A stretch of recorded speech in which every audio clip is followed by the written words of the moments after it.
Let's open this Scoot on the Air YouTube channel video with some of the lyrics from the Buffalo Springfield hit, the protest song, For What It's Worth. There's something happening here, but what it is ain't exactly clear. There's a man with a gun over there telling me I've got to beware. The lyrics also include, there's battle lines being drawn. Nobody's right if everybody's wrong. I'm Scoot, and we are here to talk about the Rittenhouse trial, which is at this moment in the hands of the jury. I don't think this is going to be resolved very soon because this is a very, very complicated case. I want to set the record straight on something that I said on my radio show today. It's something that is just out there in general that is not true. It has been fact-checked. And Kyle Rittenhouse's mommy did not drive him to the protest. He went to the protest with a friend. A friend of his bought the gun for him. A friend of his is 20. He was 17 at the time, too young to buy an AR-15. So his friend bought the rifle for him. They stored it at his friend's stepfather's house. So when there was this call out online for people to come protect this business, this car dealership in Kenosha, Wisconsin, Kyle and his friend were among those who showed up. And Kyle had the AR-15 with him. So they're protecting this car dealership. They actually talked to police. Now, at one point, they leave the dealership and they try to come back, and police will not let them come back. So Rittenhouse testified that he went to Kenosha to administer first aid to people in need. Great story. But he actually went to go protect this dealership. Now, he's a big supporter of police, as am I. But we know that there are some people who go a little overboard in supporting the police because they actually want to be the freaking police. Remember George Zimmerman, Trayvon Martin? George Zimmerman wanted to be a police officer. And I guess he couldn't cut it, so he pretended to be a cop. We don't need people to pretend to be cops. And Kyle Rittenhouse seems to have characteristics of somebody who wanted to be a cop, but he wasn't. He couldn't be a cop. So he acts like being a cop. He pretends being a cop. Now, you know, I tell you why this case is complicated. He and his attorneys, Rittenhouse and his attorneys, are claiming that he shot and killed two people at this protest. This was one of those racial injustice protests after a white police officer shot a black man in Kenosha, Wisconsin. And so the protest was one of the protests of the summer of 2020. We had a lot of that. And this was about racial injustice.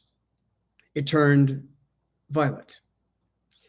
And from what I've been able to piece together from the videos I've seen, is that this was a brazen young man proudly walking down the street with his rifle, which he can legally do.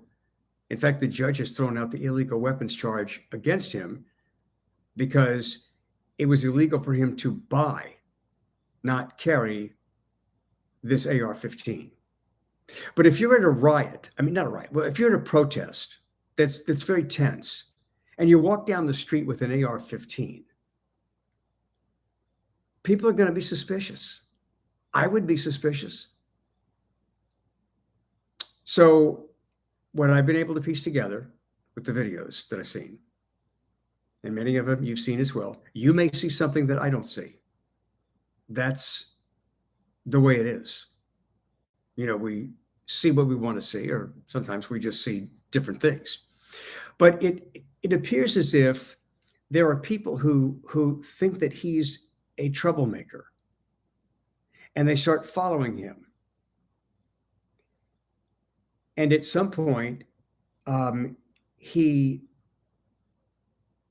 shoots somebody, maybe feeling cornered. I don't know. There's a lot that you and I don't know about this. And then he starts running. He trips and falls. And people at this point, after a shot has been fired, and other shots were fired, his shot was not the only shot that was fired. Other shots were fired. And so people are pointing at him. He's running down the street with his AR-15. People are pointing at him like, he's the gunman. That's the gunman. Get the gun. That guy just shot people. He trips and falls and then shoots somebody else. And then somebody comes in with a skateboard and seems to hit him over the head with a skateboard. Okay, it's not like the guy walked up and hit him with the skateboard. This guy put himself in harm's way with an AR-15, and he was perceived as a shooter. And at that point, he was a freaking shooter. But if he is feeling like his life is threatened, he has a right to defend himself. So to some degree, the self-defense argument works. And that's why this is so complicated for this jury. Do I think the guy was looking for trouble? Yes. And I think some of his post and some of his past and some of his infatuation with law enforcement and maybe his failure to be law enforcement made him wanted to be a pretend cop. And we know that that doesn't always work out well because he's not trained to be a cop. He's pretending to be a cop. But if his life was threatened, did he have a right to defend himself? It's all going to come down to whether or not, if he was the aggressor, then the self-defense argument basically is impossible to prove if you're the aggressor. So the prosecution is going to present him as the aggressor. The defense is going to present him as acting in self-defense. So the question is Kyle Rittenhouse a vigilante or is he a victim? And really, I think what's also on trial here is vigilantism in general. This idea of citizens showing up to act as vigilantes to help law enforcement. Is that the right direction we need to go in? I don't think so, because there's some wackos out there with guns. I'm a supporter of the Second Amendment, but I'm not a supporter of wackos not knowing how or when to use a gun. And you can't just shoot people. Your life has to be threatened. And if you're a gun owner and you don't understand that, then you're welcome. I'm glad I was able to tell you that because you need to know that. We'll have updates on my radio show Wednesday afternoon, 1 to 4 Central Time on WWL in New Orleans. You can download the app, Audacy.com, download the app Audacy, AUDACY, and type in WWL and stream the show from anywhere on your phone. Or you can go to our website, WWL.com, and listen live. Or if you're in New Orleans or the South, then you can listen at 870 AM or 105.3 FM. Thank you for joining me here. And by the way, if you're not a subscriber, it's free. I hope you become a subscriber, and we'll send you a personal notice every time we post something.